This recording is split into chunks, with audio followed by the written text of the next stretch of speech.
So, welcome back to our lectures about machine learning. And now we will talk about regression problem. So, regression problem, we have already talked about three main components of each machine learning problem: experience, task, and performance. And let's talk about experience first. So, data. We have data and we have a small example from the chemical engineering. So basically we have our vapor saturation graph. So we have temperature. For water we have water temperature on our x-axis, and we have also pressure, saturation pressure on our y-axis in bar. So, and we have also data collected. Those points are the data for the saturation line. So what we have as our features? As features, we have our temperature. So basically we have one-dimensional problem with one feature, and it's temperature. For labels, we have our pressures. That means for this problem, we need to predict pressure based on the temperature of water. That would also mean that every example in our dataset will consist of one value for a certain temperature and for pressure. For example, it might be a normal condition, so 20 degrees, and for example 1 bar. It must be somewhere here. So 100 degrees for sure. Then we have our task. Before we come to our task, let's also consider the experience. So last time we talked about split, so-called data split. So we have our training data and we have our test data or validation data we can use to evaluate our model. The most unsophisticated way to split your data would be to use normal data split. So let's consider we have 100% of our data examples in our data set. It's our 100%. And there we randomly select, for example, 80%, and it will be our train data. The keyword here is randomly selected, because all of our splits, so training, validation, and test splits, must obey or must follow the same distribution of data. So after having our train splits, the next 10% up to 90% we can take our validate, like to get our validation data. It will be total 10%. And the last 10% will be our test data set. Why do we need it? Because you cannot use the same data you trained your model on for validation or for testing your data. You might also ask what the difference between validation and test datasets. The main difference is that validation dataset you use only for hyperparameter optimization. For example, if you would like to try out different architectures of your model, then you can use validation datasets to basically evaluate each of the architectures of the model. But at the end, you will use test dataset to assess the performance of your final model at the end. So we have split our data, let's say randomly selected, and because we do not have any hyperparameter optimization, we can say we have only train and validation datasets, and the validation dataset will be 20%. It's also possible. You can also use validation and test datasets interchangeable as terms or definitions if you do not run any hyperparameter optimization. You can also find this in the literature. So let's say we have our test datasets and we have our validation plus test dataset. So let's say our train dataset, it's all the samples here, and then the validation datasets are randomly selected 20% of our data points. Let's say those validation data. Then we need to discuss the task we have here.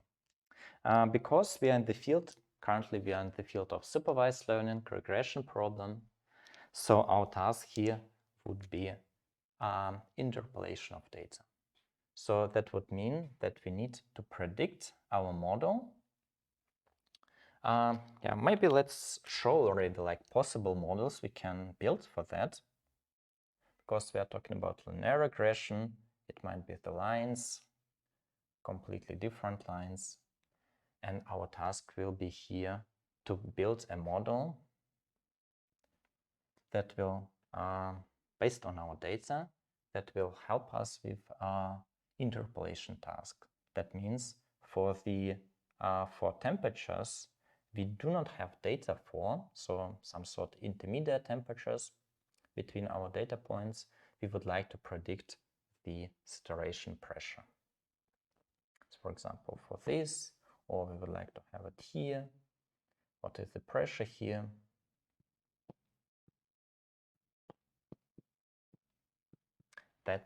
That is our task.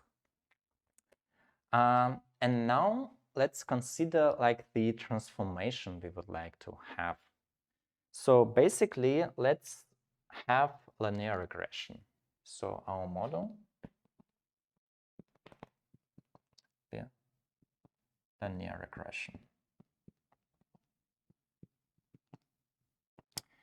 It's like one of the most of the simplest model in types of for regression problems. And let's write for this particular case how the equation will look like. So we have our model, so dependency pressure of the temperature, and then we have two coefficients, B0 and B1 multiplied by temperature. So basically it's exactly the equation, and we have two parameters here, two free parameters, B0 and B1.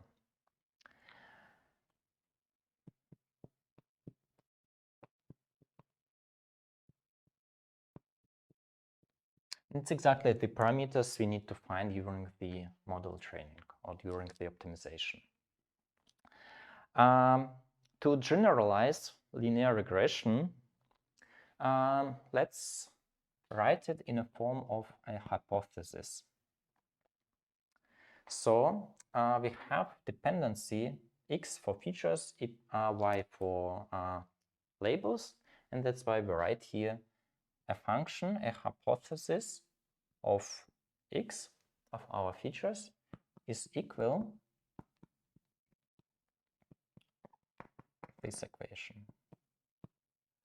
So we have here the n, xn, where the n, the number of features in general.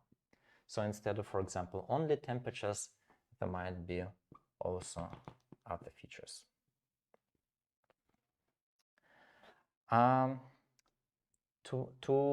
To make this formulation of this problem, of this model, more easy, let's maybe rewrite it a little bit.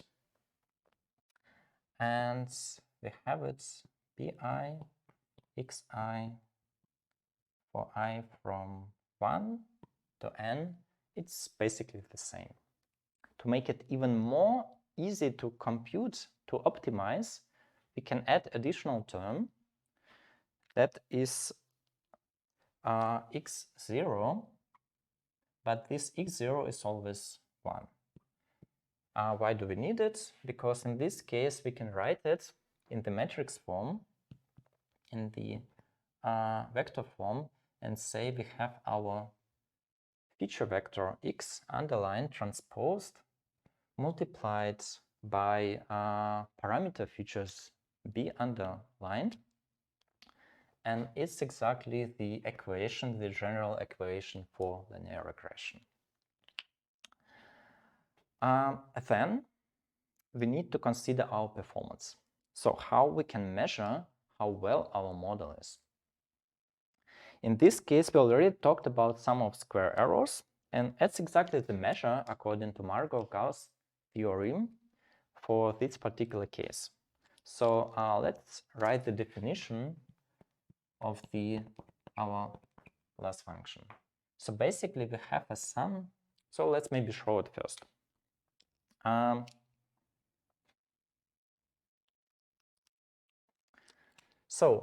The sum of square errors, it's quite simple. So basically you measure, you have your model. Let's say it's our model here, this green line, and you measure the differences between our points to this line,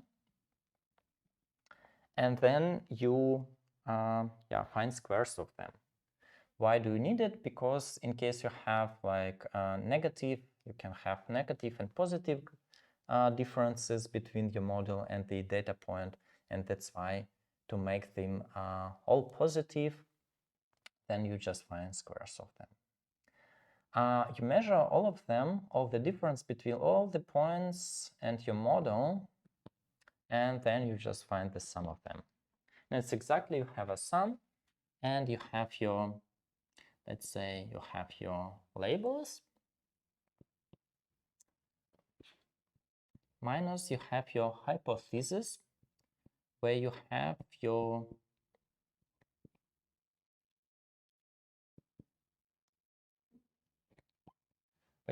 free parameters, as well as you have your input features.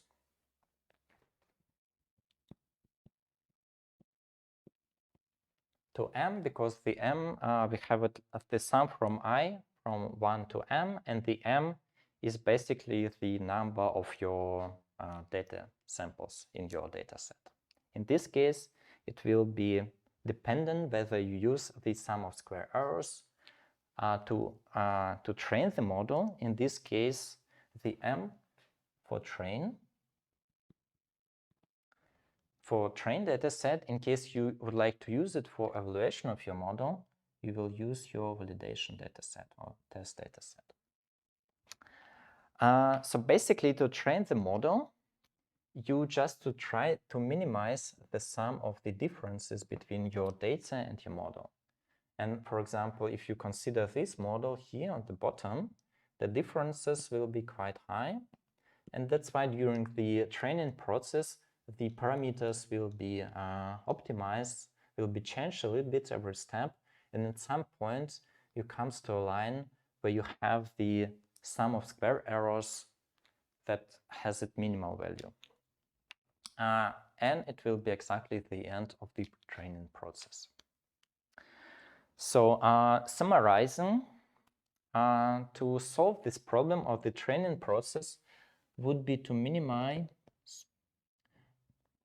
the free parameters, and basically you minimize the target function, and in other words, you minimize the sum of the square errors. The next time we will talk about classification problem, and for that problem we also have regression, but it's binary regression. It's based on the linear regression as well as, for example, all neural networks, and that's why it's crucially important to understand the basic concept of linear regression model, because you need to use it further and further. It will be extended in different models, but this one is the basics.